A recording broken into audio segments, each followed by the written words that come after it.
El pasado viernes 21 de septiembre, la Casa Museo de Mijas acogió un nuevo encuentro con el autor de la Asociación Cultural Ateneo Mijas. En este caso, con la organización de la Concejalía de Cultura y la asistencia de numeroso público, que se dio cita para conocer a Antonio Manuel, investigador y erudito del flamenco, que presentó su libro Flamenco, Arqueología de lo Hondo. Bueno, pues es un placer estar en una localidad como Mijas, tan flamenca y tan honda, pero sobre todo porque conserva casi intacta la memoria de lo que significa el flamenco y de lo hondo, lo conozca o no lo conozca. En realidad la razón de este libro es el tener conciencia de la memoria, dar razón al sentido. Es decir, este pueblo ha sido capaz, no me refiero a Mijas, en Andalucía en general, de mantener su memoria sintiendo, y lo que vamos a intentar hoy en la presentación es darle razón a lo que hemos sentido. Usted, como doctor en Derecho hay algo fundamental como es la tradición. Nuestra tradición vive de estos momentos, ¿no?, del flamenco y de la cultura andaluza. Sí, pero mira, fíjate, ha dicho tradición, y lo que hace el flamenco diferente de muchas expresiones culturales en el planeta es que está viva. O sea, la mayoría de las tradiciones se convierten en fósiles, se fosilizan, y al final, para que se mantengan, casi la tienes que llevar a un museo arqueológico. La diferencia con el flamenco es que está hecho de vida, es decir, es una expresión natural de un pueblo que decidió, para sobrevivir, convertir en su expresión artística más universal en vida. Por eso es capaz de moldearse a cualquier expresión musical, o por eso es capaz de hacer desfiles de moda cada año diferente, ¿no? Eso solamente ocurre con el flamenco, a diferencia de otras expresiones tradicionales, ¿no?, que se convierten en folclóricas, mientras que el flamenco no tiene nada que ver con eso. Es una expresión universal que está hecha de vida porque lo compusieron en un pueblo que quería sobrevivir. Ya que está vivo, ¿cuál es el futuro del flamenco entonces, teniendo en cuenta esas raíces? Yo no temo por el futuro del flamenco en absoluto, porque un pueblo que hace un arte para sobrevivir, pues está preparado para sobrevivir a cualquier embate, incluido el peor de todos, que es el de la globalización. Pero el flamenco, fíjate, que es uno de los paradigmas en atacar a la globalización es donde más le duele, en la médula, porque lo que está haciendo la globalización es hacernos cada vez más iguales culturalmente para hacernos cada vez más desiguales en derecho. Es decir, lo que se está uniformando es la cultura para hacernos cada vez más iguales. Es decir, la gente ve los mismos programas en Dubái o en Madrid, en Bombay o en el Cairo, en Londres o en Bolivia, ¿no? Sin embargo, lo que ha hecho el flamenco es justamente lo contrario, es universalizar la diferencia, de forma que hoy puedes ir a cualquier parte del planeta y hay una academia donde hay gente que aprende flamenco, ¿no? Y eso significa que las expresiones más ligadas a la esencia del flamenco, que son el dolor y la alegría, es decir, esa combinación que tienen los partos, es decir, que es un dolor, pero además el más alegre probablemente de la vida, eso es universal y en cualquier parte del planeta se entiende. ¿Vendría bien ya para ir terminando un Instituto Cervantes del flamenco a nivel mundial? Sí, pero vamos, no lo llamaríamos Cervantes, y no porque Cervantes no fuera flamenco ni hondo, que lo es, ¿no? Bueno, tenemos el Centro Andaluz del Flamenco y tenemos una cadena de radio por internet y tenemos, como te digo, miles de sucursales del flamenco, que son todos los andaluces que lo saben y lo sienten, y donde quieran que van llevan la memoria consigo. Y eso es muy interesante. No todos los pueblos hacen eso. Una de las características más peculiares del pueblo andaluz es que hay una casa de Andalucía casi en cualquier parte del planeta. O sea, un emigrante andaluz se lleva Andalucía en la garganta y en el alma, que son los yacimientos más difíciles de expoliar, y eso hace que consigo vaya el flamenco en las alforjas y que ese aljibe sea inagotable. El flamenco como forma de expresión, como sentimiento de un pueblo, el andaluz, que se expresa a través de una música propia y universal. Esta es la idea que Antonio Manuel transmitió a los asistentes, con la inestimable colaboración de Antonio Los Verdiales al cante y José Antonio Lavado a la guitarra. Pero mejor disfrutemos de esta presentación en los próximos minutos.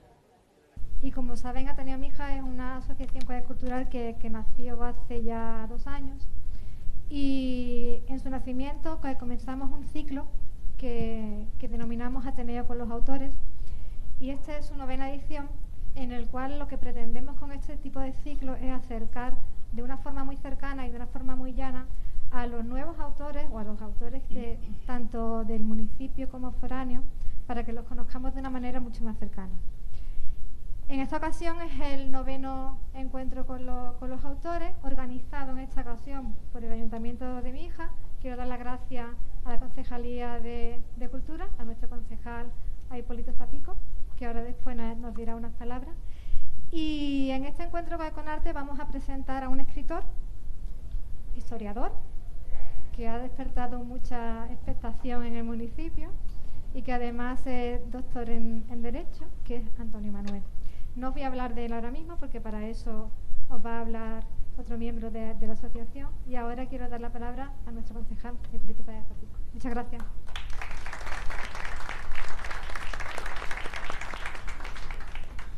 Un placer para Mijas tener a Antonio Manuel, una persona de su trayectoria, que más adelante os la contará en su currículum, que aporta desde el estudio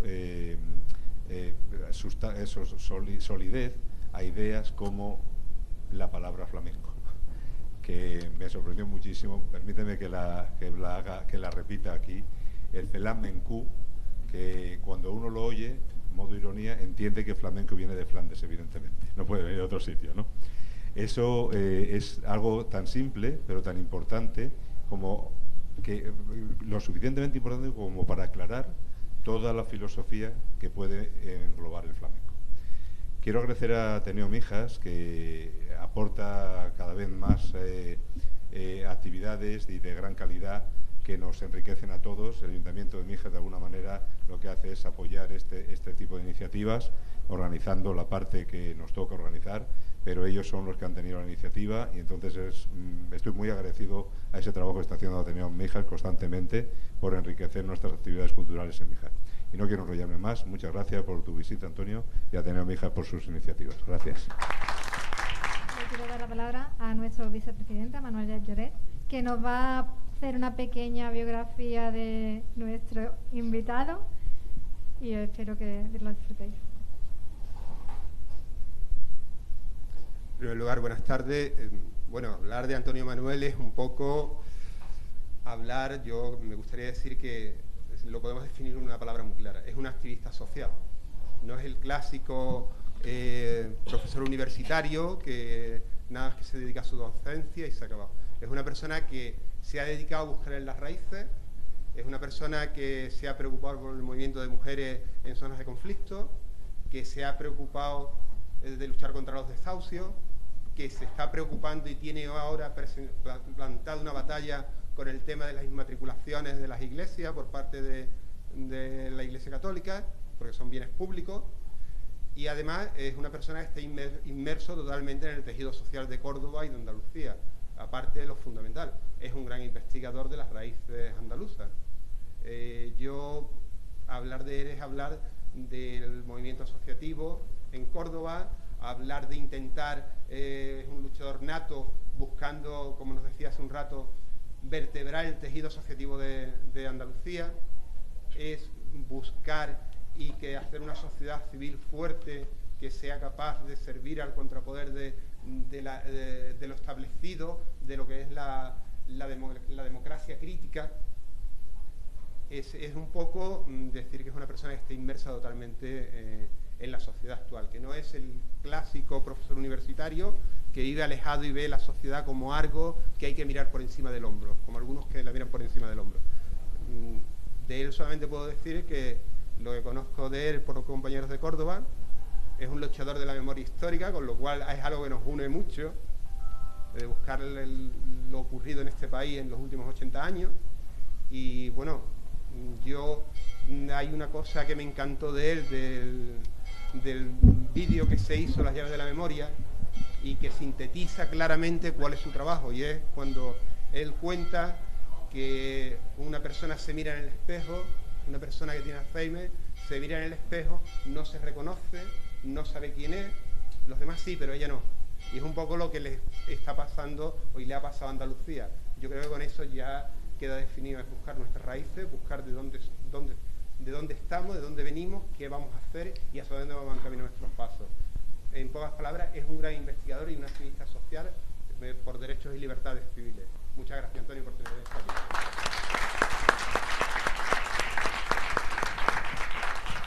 Muchas gracias, Manuel. Bueno, y ahora, sin más dilación, os voy a dejar con nuestro gran invitado y espero que lo disfrutéis. Él va a presentar su libro y en la presentación de su libro viene acoplada un cantador que es al cante Antonio Los Verdiales. Un gran aplauso para él. Y a la guitarra José Antonio Lavado. Un aplauso para él. Así que no me extiendo más y... Antonio Manuel, tu turno.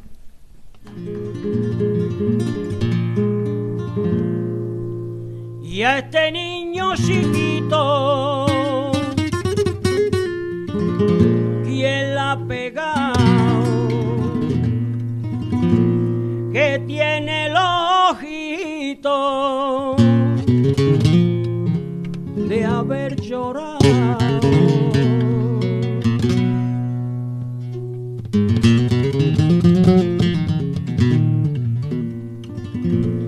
Y a este niño chiquito que no tiene cuna,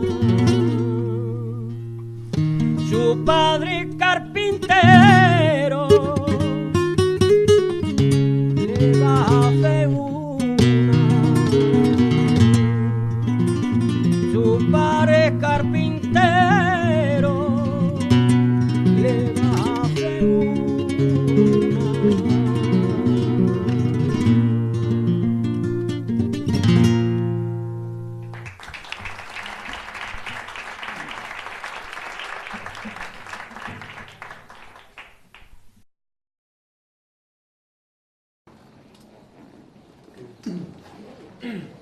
Han comenzado cantando una nana. Mi madre me contaba que mi abuela le cantaba una nana, porque a mi abuela se la cantaba a su madre, y a su madre, la madre de su madre. Pero mi madre jamás me cantó una nana, nunca. Y es como si de repente, precisamente ahora, en esta generación, viviésemos como decía Manuel, un Alzheimer colectivo, en el que lo que se ha mantenido intacto durante muchísimo tiempo, durante muchísimos siglos, de repente se olvida. La nana que le cantaba a mi abuela, a mi madre, decía, nana, nana, la ea, nana, la ea.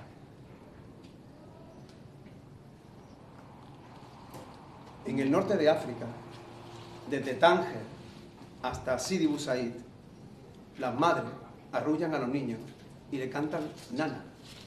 Y le dicen nana, nana, la ea. Dicen exactamente la misma palabra. Mi madre ha dejado de cantarla, pero mi abuela, que la cantaba, no sabía lo que cantaba.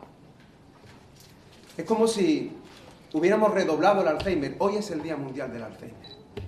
Y no creo que sea casualidad. Igual es una causalidad. Porque voy a hablar de la memoria y de la necesidad de que los pueblos, igual que las personas, recuperen la memoria.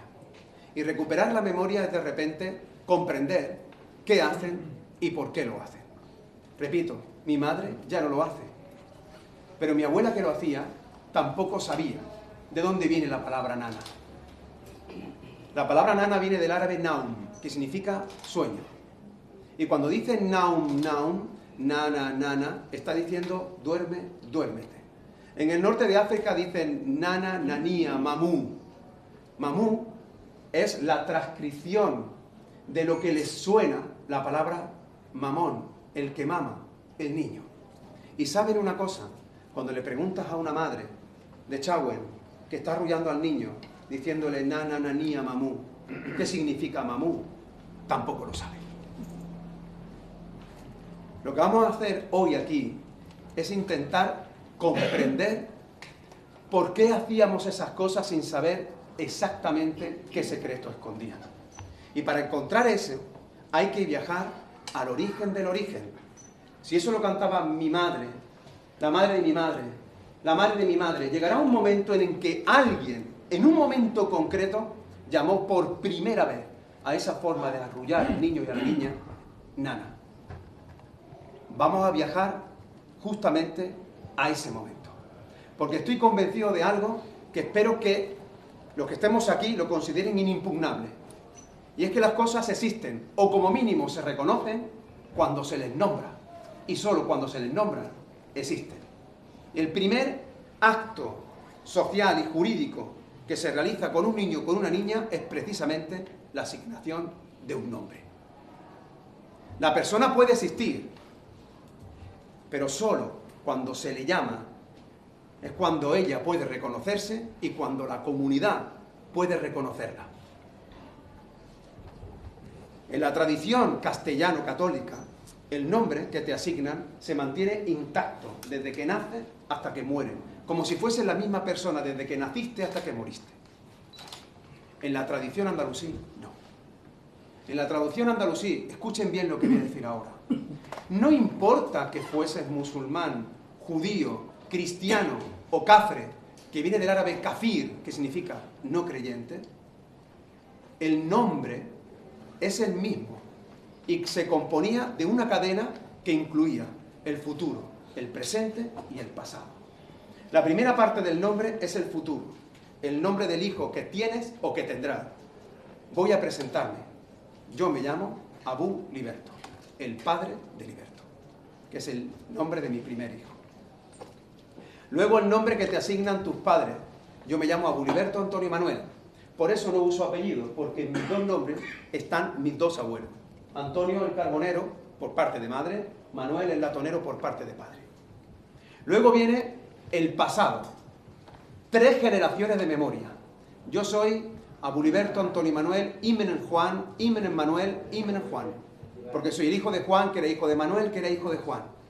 En la tradición andalusí, en lugar del nombre del padre, se utilizaba el nombre de la madre. Yo soy Rafaela, Rosario, Encarnación. Luego viene el lugar donde naciste. Yo soy el Almodovarí, porque nací en Almodóvar. Luego el lugar donde vivas. Imagínense que yo vivo en Córdoba, pues el Curtubí. Luego la profesión a la que te dedicas. Yo soy profesor. En árabe profesor se dice usted. De ahí viene la expresión usted. De hecho, cuando se habla a un trabajador, a un camarero, y se le trata con respeto, porque los andaluces tratamos con respeto a los iguales, le decimos, por ejemplo, maestro, sin saber por qué. ¿Por qué le decimos maestro? Porque le estamos diciendo usted. Y luego se añadiría la característica física por la que te reconocen. Por ejemplo, en mi caso, quizá el que tengo amputado un dedo de mi mano derecha. Pero a lo mejor otro porque es alto, otro porque es bajo, uno porque es moreno, uno porque es rubio. Y toda esa cadena enorme es tu nombre. Toda esa cadena es tu nombre. Pero claro, ese nombre es impronunciable. Y no puedes conservarlo ni decir toda la cadena en cada momento. ¿Y sabéis lo que hizo el pueblo sabio? Tomar una parte de la cadena. Esa parte de la cadena es el nombre con el que todavía vosotros y vosotras en Mija conocéis a vuestros vecinos. Es el mote, el apodo, que han mantenido tus padres y tus abuelos y que igual que mi madre ha dejado de cantarme nana, ahora también estamos olvidando. Cuando alguien muere en Mija y se coloca una esquela en la pared, como no se le coloque debajo el apodo, muchas veces no sabes quién se ha muerto. Porque esa es la forma en la que los pueblos reconocemos a las personas, por esa cadena. Y ahora yo quiero que reflexionen y que me digan cómo se llaman a sí mismos los flamencos y las flamencas. Se llaman Paco de Lucía, porque su madre era Lucía. Se llama la niña Pastori, porque su madre era la Pastori. Se llama Manolo Sanlúcar, porque es de Sanlúcar. Se llama el turronero, porque su profesión era turronero. Se llama la negra, porque es negra. Se llama camarón de la isla, porque tiene el color del camarón y era de la isla de San Fernando. Es decir, los flamencos y las flamencas se han seguido llamando al modo andalusí hasta hoy, pero tampoco saben por qué lo han hecho. Se estaban llamando como siempre se han llamado. Han aceptado, como no puede ser de otra manera, el lugar donde viven, las tradiciones donde viven, la cultura donde viven, pero de forma paralela han hecho como otro bautizo distinto, como un bautizo a la flamenca. En el bautizo convencional hacemos un ejercicio público de que quede claro que somos castellanos y cristianos, que nadie lo cuestione. Incluso tiene que venir a tu lado tu padrino, que además tiene que escenificar que es un padrino lagarto, que tiene cuartos y que lo echa en la calle para que quede claro que tu padrino tiene dinero. No solamente vienes de buen linaje, sino que tu padrino tiene buen caudal. Y lo que voy a comentar ahora igual no ocurre en Mijas, pero sí ocurre donde yo vivo. Y es que existe la tradición de que junto a ese bautizo público hay un bautizo privado. Y es que la primera vez que se le corta las uñas al niño o a la niña, lo tiene que hacer una mujer detrás de una puerta cantando flamenco. ¿Es verdad? Dicen que sí. Y yo pregunto ¿por qué? ¿Por qué no en la mitad de la calle? ¿Por qué detrás de una puerta? ¿Por qué no delante de todo el mundo? ¿Por qué en privado? ¿Y por qué precisamente flamenco? ¿Por qué cantar precisamente flamenco? Lo que están haciendo, escuchen bien, es un acto de rebeldía íntima y un ejemplo de la resiliencia del pueblo al que pertenecemos. Porque saben que están haciendo algo prohibido y aún así lo hacen. Son rebeldes, pero se protegen, porque saben que lo que están haciendo es un ejercicio peligroso. Y lo que están haciendo es ni más ni menos que es la primera vez que se le interviene en la naturaleza intacta a un niño, la primera vez que el niño o la niña deja de ser puro, porque es la primera vez en que una parte de su naturaleza cae al suelo, condenada a la muerte definitiva. La primera vez en la que se tiene conciencia de que el ser humano es efímero, ese primer día se le hace una ceremonia sagrada detrás de una puerta, en un lugar que tiene nombre sagrado, que se llama zaguán.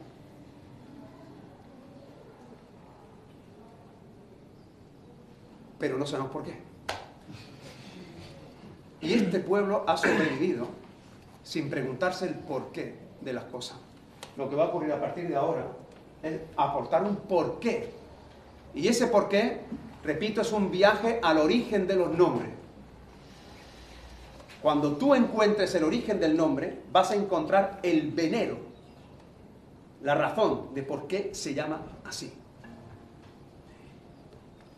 Para hacer ese viaje, os sugiero que respondamos a estas 4 incógnitas, porque el flamenco se puede resolver en solo 4 incógnitas. Hay 2 palabras que lo condensan, solo 2 palabras que resumen todo el universo flamenco. Son ay y ole. Ay es el dolor. Es una expresión universal que en cualquier parte del planeta entiende. El quejío, que te sale de lo más hondo de las raíces de tus entrañas y que en cualquier parte del mundo reconocen porque el dolor es universal. Y el segundo es ole. Escuchen bien, es la expresión más hispana, la expresión que más se asocia a lo español por naturaleza. Y ole es el nombre en árabe de Dios, es Allah. En Al-Ándalus, aquí, en Mijas, durante muchísimo tiempo la lengua que se hablaba era la algarabía. La algarabía es el árabe de Occidente, viene de algar, que es Occidente, axarc es Oriente, de ahí la axarquía. Algar es el algarve. Algarbarabía, el árabe de Occidente, que no es ni el árabe escrito, ni el árabe coránico, ni el árabe que está pegado en las paredes de la mezquita o de la Alhambra, sino el árabe dialectal, en el que se entendían, donde había muchísimos reductos sonoros del pasado. En algarabía, la A se pronuncia como una E. Eso se llama imeda. Ahora no digan Allah, di L. L. Las 2 palabras que resumen los flamencos son el dolor y lo sagrado. Y luego el flamenco se canta en andaluz, no admite otra lengua. Eso no quiere decir que el flamenco, que está hecho de resiliencia y de vida, nos importe que pueda estar cantado en cualquier lengua del planeta, por supuesto, pero la lengua natural, la lengua oriunda, la lengua esencial, la lengua vernácula de lo hondo, es lo andaluz. Y la gente no pierde el sentido, pierde el sentido. Y la segunda clave la tienen aquí delante. José Antonio y Antonio no tienen una partitura, no tienen un papel delante. Él se sabe todas las letras y él conoce todas las músicas. Manolo Sanlúcar o Vicente Amigo son capaces de tocar o interpretar una ópera o un concierto completo sin tener delante una sola línea. ¿Y eso por qué? Porque el flamenco se canta en andaluz y de memoria. Porque es la expresión más genuina de cómo este pueblo generó una biblioteca de los sentidos para no perder la memoria. Porque el enfermo de Alzheimer puede olvidar el porqué, pero no olvida el sentir. Y por eso un enfermo de Alzheimer que no reconoce a su madre puede llorar si siente que le está tocando a su madre. Y eso ha hecho este pueblo. Este pueblo, para no olvidar, no dejó de sentir. Convirtió la memoria en olvido. La sumisión fue su ejercicio de libertad para sobrevivir, para no dejar de ser quien era. Y lo hizo no olvidando lo que sentía. Lo que vamos a hacer es precisamente ese viaje. Vamos a viajar a un momento concreto donde este pueblo sufrió un trauma tan descomunal que todavía le duele, y por eso dice ay, ay, ay al comienzo de cada palo. Vamos a viajar a un momento en el que el nombre de Dios en este lugar, no importa, repito, que fuese judío, musulmán, cristiano o cafre, era Allah, y se pronunciaba Ele. Cuando un musulmán se autoproclama musulmán, dice la sajada, que es la ilaha illallah. Ahora díganlo con la E. Le ilahe illallah. Vamos a viajar a un momento en el que a este pueblo se le condena al analfabetismo, a transmitir toda su riqueza mediante la palabra, la oralidad. Y lo hace en una lengua que todavía pervive porque está hecha de vida, que es el andaluz. Y ese momento, ¿cuándo es? Pues miren ustedes, esto es muy sencillo porque no tenemos mucho tiempo y vamos a cantar bastante. Y a lo mejor ahora me estoy extendiendo un poco más, pero porque quiero que entiendan lo que va a ocurrir a partir de este momento. No hay un momento concreto. Es mentira. Es completamente falso que nos han enseñado la historia colocando fechas concretas en el calendario como si al día siguiente fuésemos completamente distintos. Nos han dicho que un día cualquiera se produce la conquista de Granada y al día siguiente la gente olvida la lengua que hablaba. Olvida vestirse como se vestía, cantar como cantaba, rezar como rezaba. ¿Quién nos ha infundido semejante sandez, semejante mentira? Si mañana, por ejemplo, Angela Merkel dijera que ya está harta de conquistarnos económicamente y nos conquista de verdad, y nos dice que mañana todo vaya a hablar alemán, ¿mañana todo vaya a hablar alemán? ¿A que no, verdad? Pues eso no lo hemos creído respecto de nuestra propia historia. Mira, la historia no está hecha de semáforo en el que tú te paras y al día siguiente ha pasado otra cosa. Eso es completamente falso. La historia está hecha de zona de tránsito. Y las culturas, por supuesto, están en el aire y no se pueden derogar. Las culturas no se derogan como las leyes ni se mueren como las mariposas. Se mantienen en dos nichos que no se pueden expoliar, que son el alma y la garganta. Podrán destruir documentos, podrán derribar casas, podrán incluso matar y quemar a personas.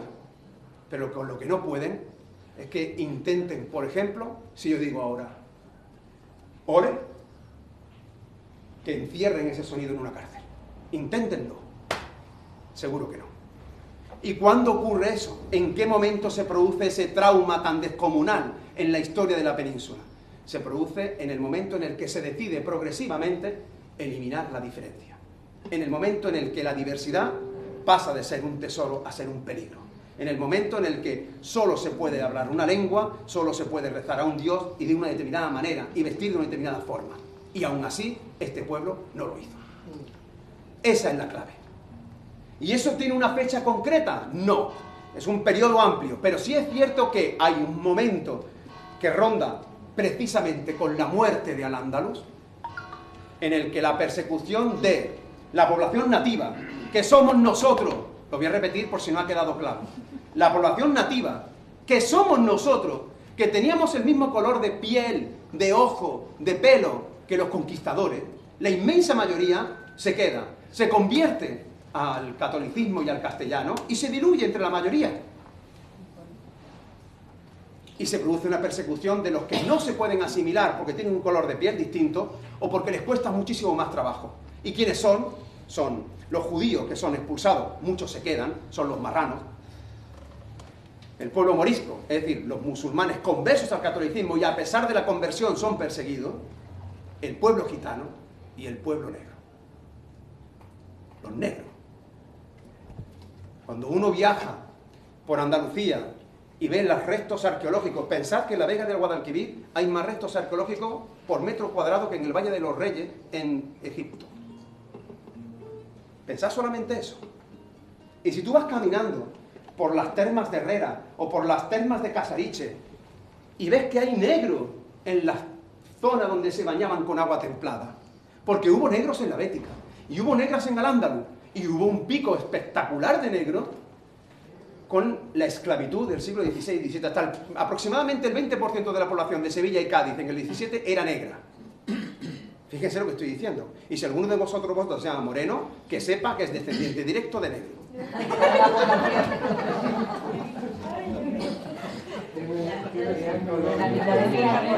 Ahora, que nadie se confunda. Nosotros no somos hijos genéticos, somos hijos culturales. Repito, que nadie se confunda. No somos hijos genéticos, somos hijos culturales. Y probablemente mi hija sabe mucho de eso, que está plagado de andaluces que nacieron en Gran Bretaña, en Alemania, en Holanda, donde les da la gana. En ese momento se produce una persecución. Esa persecución, repito, no implica el olvido. Y en ese momento el pueblo sigue cantando lo que cantaba, pagando un impuesto que se llamaba el tarcón. Y cantaban, por ejemplo, expresiones flamencas, como las lailas, que significan noche, como las zarabandas, que viene del árabe charaba, que significa zapatear, o como, por ejemplo, una zambra, que viene del árabe samra, y que significa grupo de personas.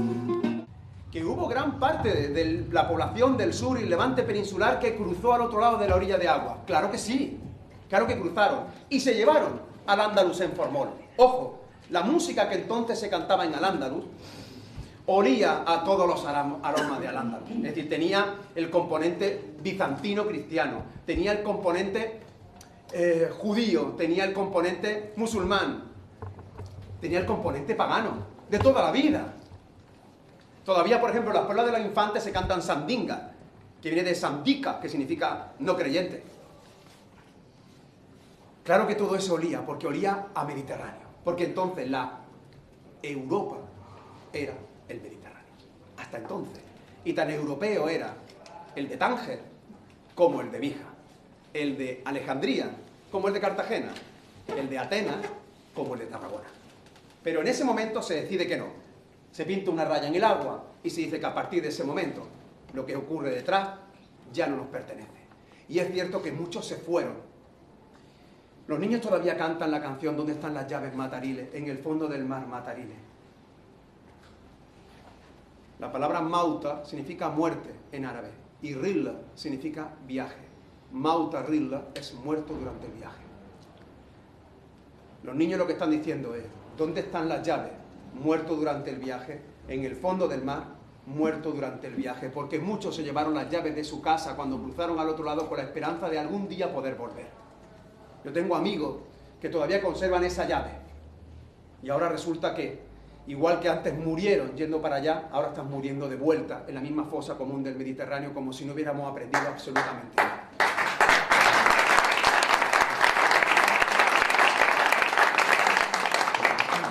Mucha de esa memoria se quedó en la garganta de los niños. ¿Y sabéis por qué? Porque los niños no les van a matar. Pero la inmensa mayoría de la población adulta, sí, claro que sí. Y por eso tuvieron que convertirse al catolicismo. Y no convertirse de cualquier manera. Hacerse una hipérbole de catolicismo, o si vamos a hacerlo mejor, dejar claro que no eres ni musulmán ni judío porque te está jugando la vida. Por eso las mujeres hacían sábado y abrían las puertas de sus casas y los balcones para trabajar el sábado, para que no quedase ninguna duda de que no eran judías, de que no eran marranas, porque no pueden hacer un judío nada un sábado. Y por eso hemos ido a las tabernas a tomar la tapa de cerdo sobre la copa de vino, para que quede claro que quien come cerdo y bebe vino no puede ser musulmán. Tenías que salvar la vida. Y tuvimos que aprender la lengua nueva. ¿Y me queréis decir cómo uno aprende una lengua nueva? ¿Cómo lo hicimos nosotros? Lo hicimos utilizando la grafía que conocíamos, que era el árabe, pero para escribir palabras en castellano. Eso se llama aljamía. Aljamía es escribir con grafía en árabe palabras en castellano. Están escritas, pero lo que pone ahí es castellano. Palabras de la aljamía es, por ejemplo, la mazamorra, que viene de masa mora, de una masa mora, mazamurra. Una palabra, fijaros qué hermosa, aljamiada es vino, pero no el vino, fino, porque en árabe la tendencia de convertir el sonido similar V a la F hace que se diga finisuila o se diga tilifisiun. Entonces, vino es fino. En árabe hay hasta 5 sonidos S, Z. Hasta 5. Está la sin, la shin, la za, la zain y la so. Está 5. Cuando yo tengo que aprender y tengo que transcribir un sonido castellano, tengo que elegir una de estas 5. Yo vivo en la Vega de Guadalquivir y en la Vega se sesea, porque yo escogí la sin. En otros lugares se escogió la shin, y por eso la gente dice pisha, y dice shosho, y dice koshe. En otros lugares se escogió la zain, como por ejemplo la subbética cordobesa. Y por eso la gente dice la Virgen de Araceli y dicen Luzena, porque es la zain. En otros sitios se escogió la za y cececea. Y en otros lugares, estáis muy cerca de lugares donde es cececea, que no es la za, sino la zo. Y por eso, por ejemplo, cuando te vas a Frigiliana, te cuesta trabajo entender lo que estás diciendo. Y en algunos lugares incluso se jejea, porque el sonido ja se escribe como la Z en castellano, y por eso en muchos lugares se dice no es, o no sé qué. Claro, y esto no significa en absoluto que hablemos mal, sino es la prueba definitiva de que mantuvimos los sonidos en la garganta y que a pesar de que intentaron expropiárnoslo, nosotros todavía los tenemos vigentes aquí. ¿Lo ven? Pero nos lo quitaron todo. Y entonces surge un tipo concreto de persona. Ese tipo concreto de persona es el que ya no tiene nada más que las palmas de las manos y las plantas de los pies, la garganta y el alma. Y es el flamenco. Inicialmente el flamenco no es la expresión artística, es la persona. Porque espero que estemos de acuerdo, al menos un momento, luego voy a seguir después. Pero vamos a llegar a un acuerdo. Yo prefiero creerme, al menos hoy, si queréis, luego lo impugnamos, todo. Pero yo prefiero creerme 1000 millones de veces la verdad escrita en el aire a la mentira escrita en un papel.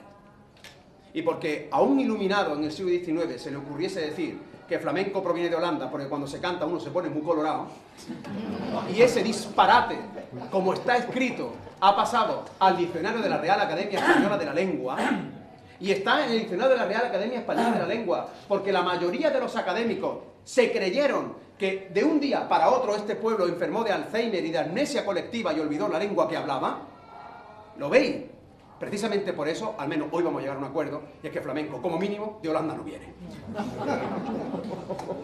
Y habrá que buscar el momento en el que ocurre lo que yo dije antes, donde se produce ese trauma, esa persecución, en el momento en el que en nombre de Dios se dice olé, y ese momento, si tomamos ese momento y tomamos ese código fuente, probablemente flamenco venga de fala, que significa campesino, hombre de la tierra, pero que también significa bendición, ¿eh? Felá también significa bendición. Y la otra palabra es menkub. En árabe hay 2 grados de expropiación. Cuando te quitan lo material, lo que tienes, la ropa, los zapatos, el dinero, la casa, eres un mindún, que declinado es minduni. De ahí viene la palabra mindundi, o mendondo, o mondongo. El otro día estuve en Tarragona y pedí unas mondinguillas, que son albóndigas. Cuando alguien diga almóndiga o armóndiga, que nadie se ría, está diciendo qué son las móndigas. La casquería, lo que sobra, y con eso se hace una bola. Porque viene de la palabra en árabe, de esa raíz, que es mindún.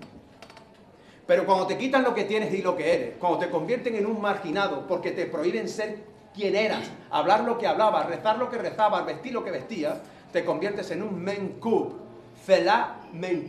flamenco. Y no es la única palabra que hace alusión en el mundo de los flamencos a la extirpación del todo. Por ejemplo, en árabe, shakón, shakuna, la chacona. Shakun es un don nadie. Sarrán, serrana, que es una palabra que comparte doble alma con el caló. Sarrani, sarrán, significa alguien de mal vivir, alguien que no tiene nada. Y muchas de las expresiones del lenguaje de los negros, de los songhais, que nos han heredado para el flamenco, como por ejemplo tango, fandango, zorongo.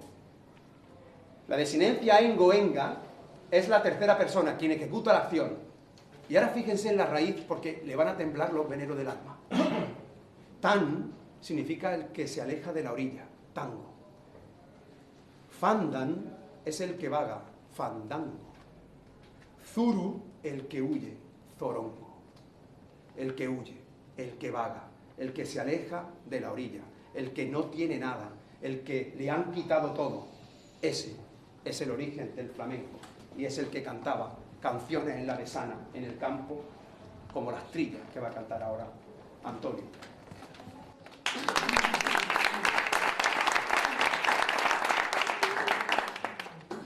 De tu puerta a la mía,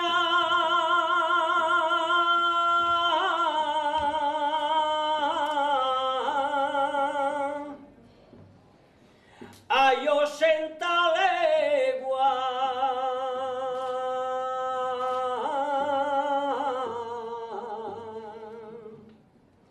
Yo la ando muy a gusto.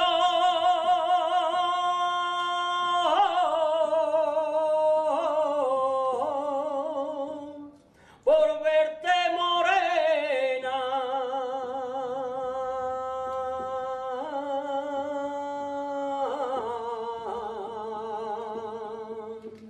¡Ole!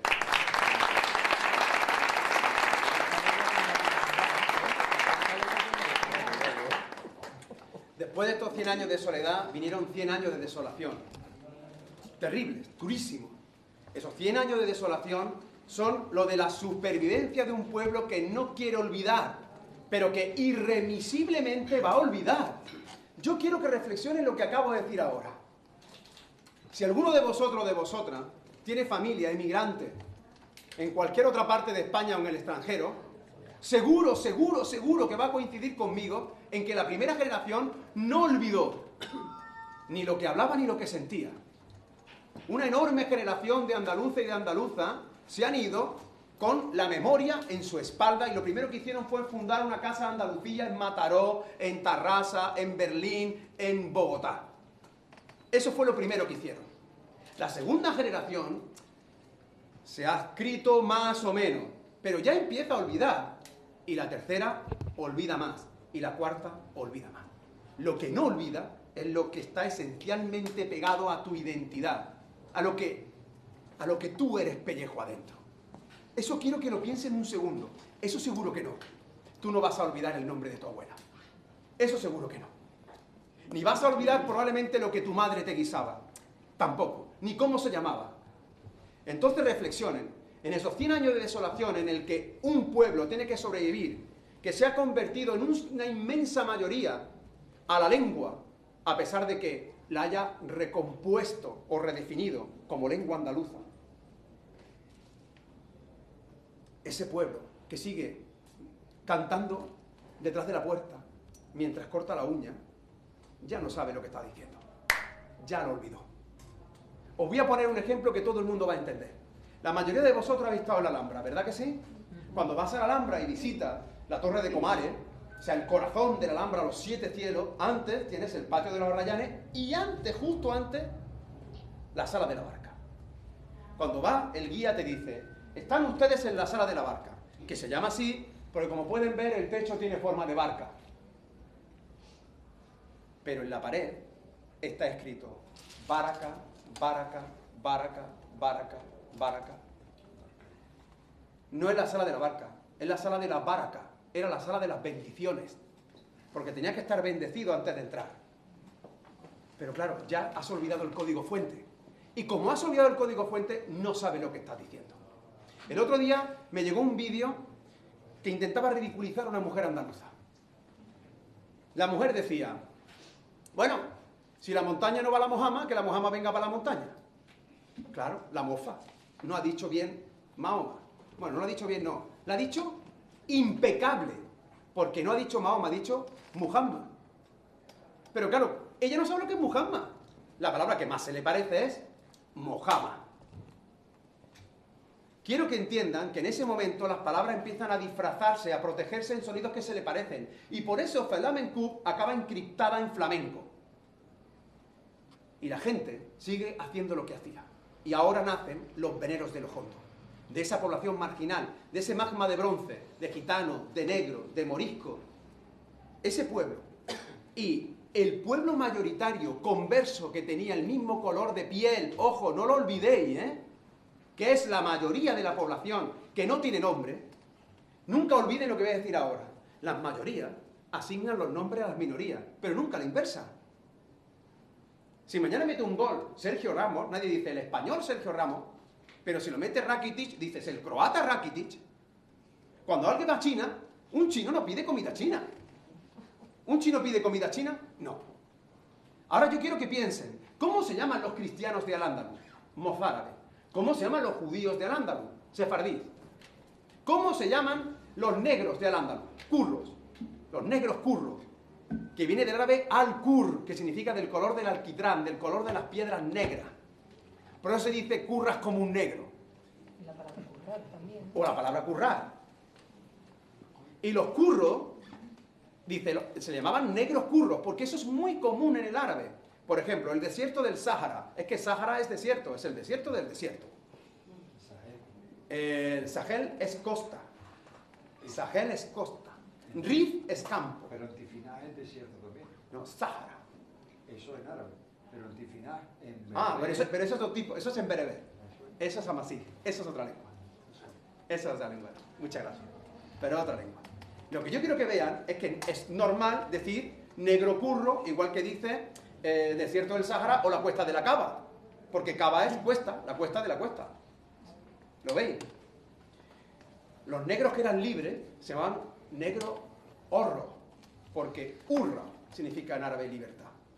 La calahorra es Alcalá Urra, es el castillo libre. Y los niños dicen ip, urra, libertad. Y no lo saben. Pero las mayorías, yo os pregunto, ¿cómo se llamaban los musulmanes de Al-Ándalus? ¿No tienen nombre? Claro, porque no había, ¿no?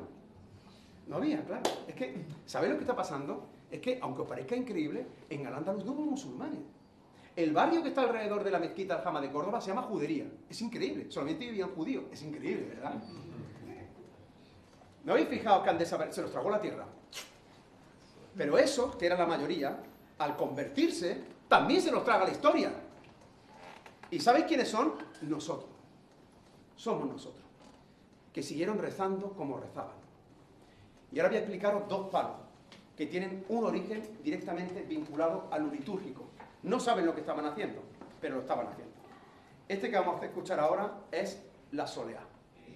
La soleá viene del árabe salah, que significa oración. En árabe, el plural de soleá es salawá, que es solear. Por eso se canta por soleá.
lo que intento logro, yo no me quejo a mi estrella.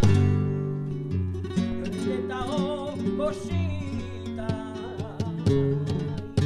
pero me salga bonita. Yo he intentado cositas, pero me salga bonita.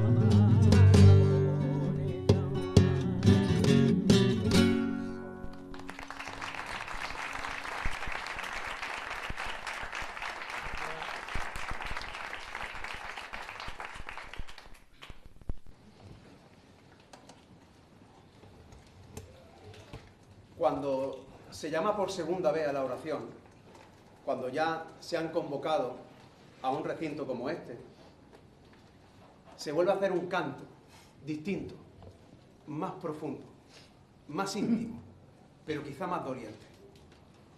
Esa segunda llamada a la oración se llama en árabe ícama. Ícama.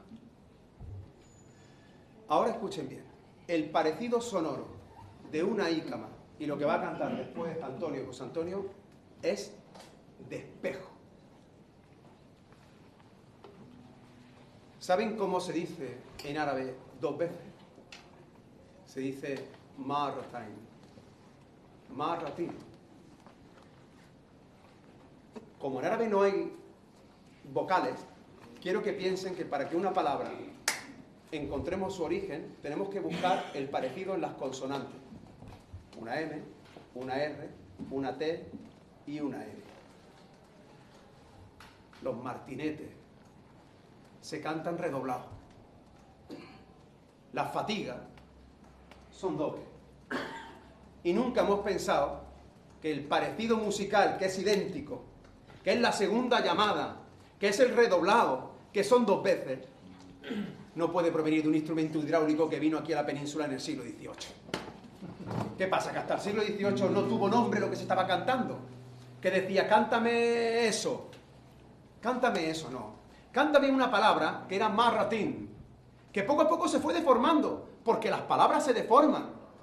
Y porque no es lo mismo lo que se cantaba entonces a lo que se canta ahora, de la misma manera que almohada proviene del árabe, y yo no estoy durmiendo en una almohada del siglo IX. Toda esa época ha sufrido los ataques de los dolores de los gitanos, de los negros, de nuestros pueblos, y se ha deformado porque la música que sí cruzó al otro lado está prácticamente conservada en formol, pero esta no, porque esta duele. ¿Lo veis? Lo que van a cantar ahora es un martinete, y el origen del martinete, no lo olviden nunca, es dos veces, marratín, martinete y seguidilla.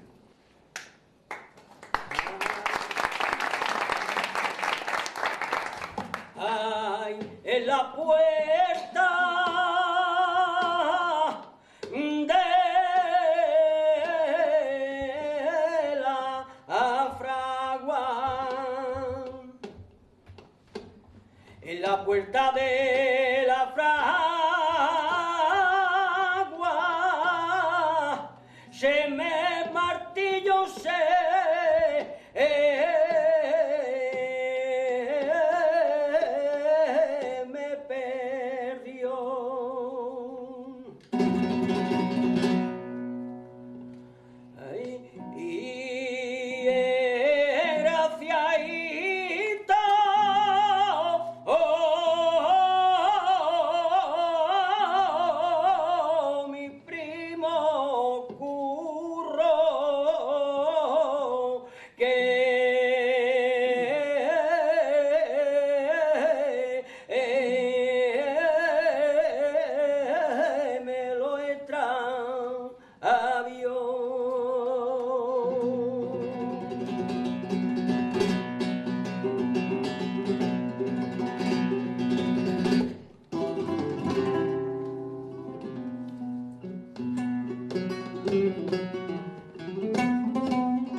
y va a recibirlo la madre,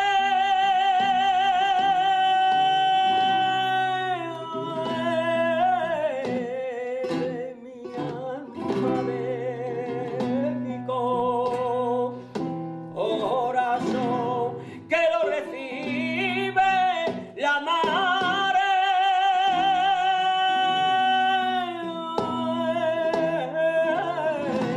de mi alma, de mi corazón.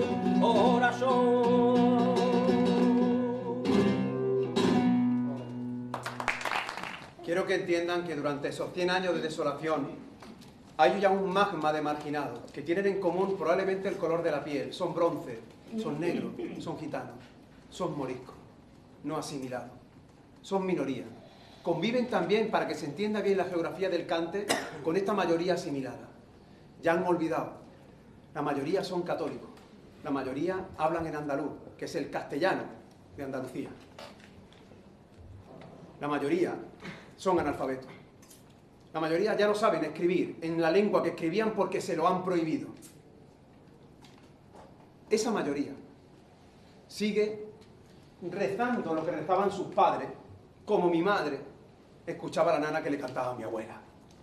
Pero ya no saben ni lo que están cantando, pero sí sienten que esos sonidos provienen de algún lugar telórico que está unido a los ventrículos. Y por eso le tiritan los veneros de la sangre. Eso es así, hasta hoy. Y estas dos expresiones son litúrgicas. Están íntimamente ligadas a la llamada a la oración, igual que cuando hemos empezado a cantar sonaban las campanas. Exactamente igual. Pero distinto de esa expresión religiosa está la religiosidad popular, porque el pueblo siempre ha entendido la religiosidad a su manera. Y eso ocurrió antes de Al-Ándalus, en Al-Ándalus y después de Al-Ándalus. Es decir, nosotros, el pueblo andaluz, hemos entendido el hecho religioso siempre a nuestra forma.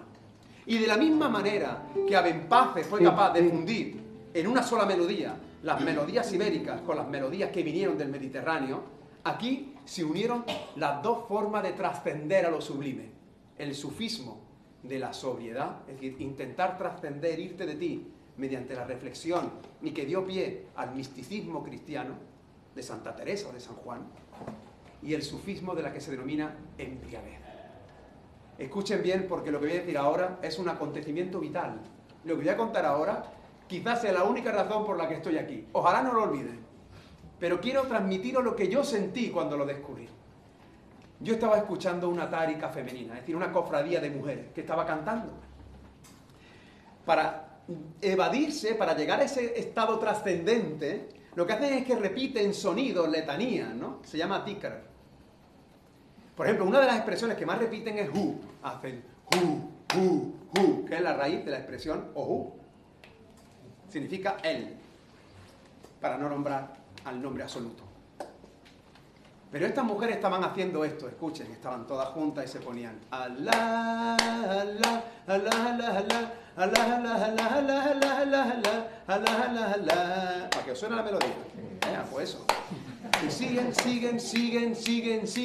hasta que se van. Y ya están así.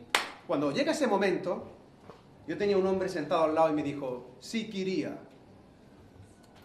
Porque siquiría significa la que emborracha, la que embriaga, viene de siker. Es la que embriaga, la que divorcia el cuerpo del alma, la que te saca de ti. La seguirilla no viene de seguidilla. Ni tiene la misma denominación, ni la misma melodía, ni la misma métrica, ni la misma sonoridad. ¿Qué tiene que ver lo que acaba de cantar Antonio, que se le iba a salir el alma por la boca, con una jota de Salamanca? Con todos mis respetos, de verdad, para la jota de Salamanca, que la mayoría tienen también la misma cepa. Pero no tiene que ver, nada, esa seguidilla con una siquiría, porque cuando él estaba cantando, cuando este hombre estaba cantando, estaba poniendo en pie un monumento milenario, que es estar, fíjense qué hermoso, sobrio por fuera, pero ebrio por dentro. Eso es la siquiría, la siquiría. Y lo que hemos cantado son expresiones sufís de tal dimensión que cuando cantó la soleá de la Niña de los Peines, fíjense, la Niña de los Peines, nombre flamenco, Una gitana analfabeta, resulta que es la más culta del mundo, la más culta del universo, cantando fui piedra y perdí mi centro. Y me arrojaron al mar. Y después de mucho tiempo, mi centro vine a encontrar. Era. ¿Y eso qué? ¿Qué me has cantado? Pues me has cantado una de las expresiones más sublimes del sufismo popular, que dice lo siguiente: cuando se produce una conexión entre tu centro, el órgano creador, que es tu corazón, y el otro centro, que es el polo, que probablemente es el origen del polo, cuando se produce la conexión entre el cosmos y tú formas parte del cosmos y el cosmos forma de ti, se produce una explosión de luz y te conviertes en una piedra, en algo indestructible, inatacable. Y cuando pierdes el centro, cuando esa comunión se rompe, te arrojan al mar. Y cuando te arrojan al mar, no hay nada más que oscuridad. Te has perdido. Y una analfabeta gitana canta eso. Está cantando la mujer más culta del mundo. Y está diciendo, fui piedra y perdí mi centro. Y a fuerza de mucho tiempo, mi centro vine a encontrar. Una de las expresiones sufíes más populares y más contundentes, la que voy a explicar ahora. Cuenta la tradición, esa que se repite de boca en boca pero no sabe de dónde viene, que antes de que existiera la eternidad, Dios le ofreció la libertad y el poder de nombrar las cosas a los animales, a las montañas, a los árboles, a los ríos, y todos se negaron porque eran conscientes de la enorme responsabilidad que asumirían de decir que sí. Entonces Dios se le ofreció al único ser necio que sabría que aceptaría, el ser humano. A cambio, le ofreció vivir en el paraíso con una sola condición: no comer de esa manzana. Claro, si tú me das la libertad, es para que me coma la manzana. Porque si no, me comportaría exactamente igual que un perro o que un gato. Si comería cuando tengo hambre o bebería cuando tengo sed. La única forma de demostrar que soy libre es desobedeciendo. ¿Y qué hizo el ser humano? Pues acatar su instinto, que es ser libre, y morder la manzana. Fijaros la magnitud del ser humano, que comienza la historia de la humanidad desafiando a Dios y termina matándolo. Escúchenme. Ah, no.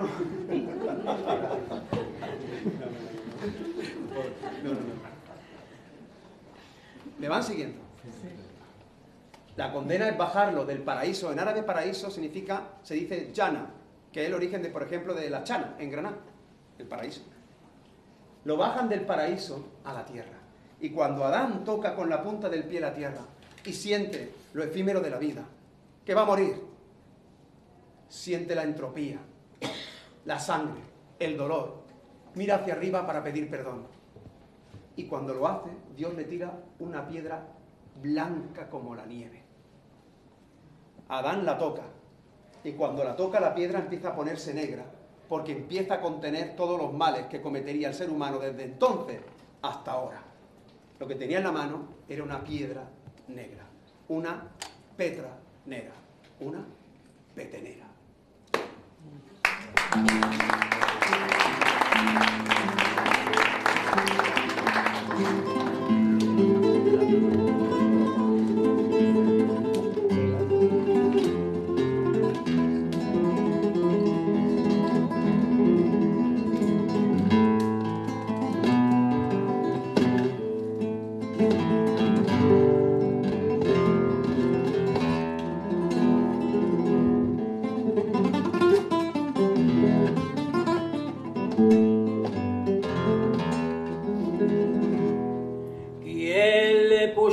Petenera,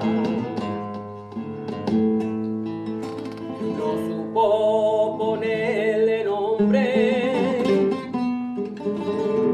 le debían de haber puesto,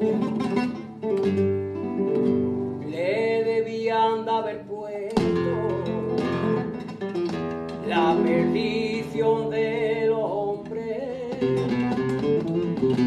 ¿Quién le puso petenera?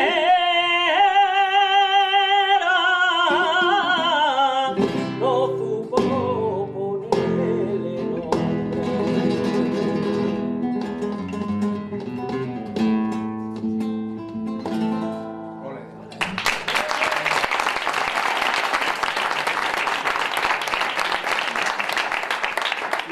cobra sentido y ahora entienden por qué cantar la petenera produce mala suerte. ¿Por qué no quieren cantar la petenera? ¿Por qué la petenera tiene malfario? Que viene del árabe fará, que significa alegría.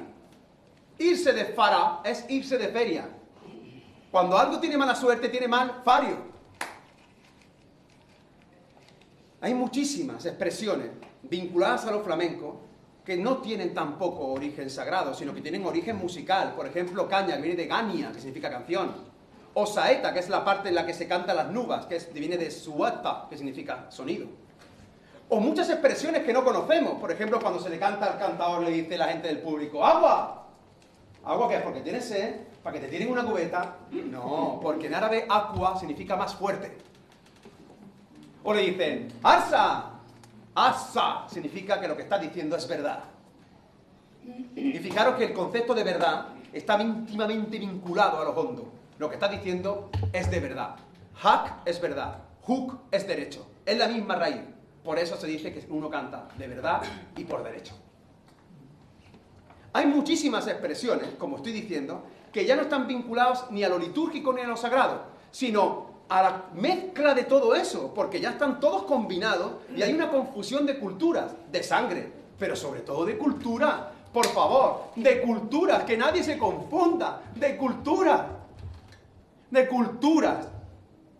O sea, que nadie piense por un momento, a lo mejor sí, los que se llamen moreno, pues sí, es muy probable que tengan un antepasado que haya sido negro. Y nosotros tenemos antepasados que no sabemos de dónde son. ¿Qué más da? Lo que está muy claro es que sí sé de dónde proviene mi cultura. Y eso es diferente. ¿Lo entiendes? Por ejemplo, lo que vamos a cantar ahora. Ahora vamos a cantar una malagueña. Una malagueña vinculada con una verdiales, ¿no? Que le hacía mucha ilusión a Antonio, que lleva por nombre Los Verdiales, que lleva por patria un cante. Y que no es un cante cualquiera, sino que es precisamente un cante producto del máximo mestizaje. Yo creo que el mestizaje más grande se produce incluso en la palabra fandango, que tiene, por un lado, la raíz de lo negro, que ya antes expliqué, pero también la raíz de los lugares de fonda, donde en muchos casos maestros sufíes enseñaban donde vivían los santones y las santonas, de hasta dos días que tú te llegabas para que te quitasen las culebrillas. Esos santones y esas santonas se han mantenido y vivían en funduk, de fandango. Y ahí también se cantaba, pero también se hospedaban a la gente más pobre, a la más humilde. Y en muchos pueblos se acabaron convirtiendo en ermitillas, en ermiticas, donde se hacen romería, donde hay árboles sagrados que normalmente es un olivo o una higuera, y donde casualmente se encontraron vírgenes debajo de los árboles. Es decir, lugares sagrados, de puntos sagrados, donde hubo una convivencia mestiza, y que al final dio pie a cantes, que en unos casos tienen un componente, repito, sufí muy potente, como por ejemplo el fandango grande de Córdoba, pero la mayoría de los casos no es así. Es una mezcla de mestizaje que dio pie incluso a cantes, como por ejemplo las malagueñas. Que es lo que voy a contar, es hermosísimo. Fíjense, creo que es la primera vez que lo cuento, así que lo voy a compartir con vosotros porque está muy chulo. En la zona del Levante, especialmente en Gijona, cuando se muere un niño sin bautizar, le hacen una fiesta. Eso se ha perdido, pero hasta hace 2 días se le hacía una fiesta porque había muerto teóricamente puro. Todavía ahora, cuando un niño no está bautizado se le dice que está morito. ¿A que sí? Que está morito. Fíjate qué casualidad, ¿no? Y se le hacía una fiesta. El cante de la fiesta era la que yo dije antes, que es sandinga. La sandinga es un sin religión. Y se dice sandinga landín, que literalmente es sin religión. Pero, ¿saben cómo lo llaman allí? Malagueña.